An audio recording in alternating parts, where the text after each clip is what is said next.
දිත්වා සොලිකුණට නිසා නායගේ නෙළුම්මල ගම්මානයේ ඛේදවාචකය රාවණයන්ගේ යහන්ගලට පාමුලව රැඳී තිබෙන මේ නෙළුම්මල ගම්මානයේ ඛේදවාචකයට මුල්ලු ප්‍රධානතම හේතුව මේකදයි අපි දැන් සොයා බලමු. විදෙස් රජවරුන් පවා සෙවූ රාවණා ගල ඉන්දියාවට දෙද්දී මාට්ටු ලංසුව කෝටි 3000ක්.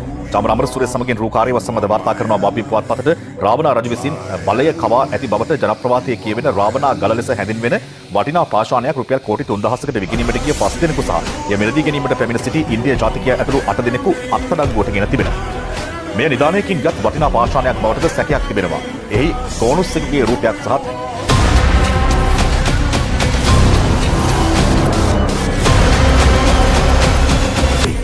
බල සම්පන්න රාවණාගේ සිරුර දරාගෙන සිටින ඒ මහා කන්ද මහා පර්වත සහ පස් කඳු දිනක පෙරළී ජීවිත ගණනක් බිලිගනීවියයි කිසිවෙකු කිසිදාක සිතන්නට නැතුව ඇති.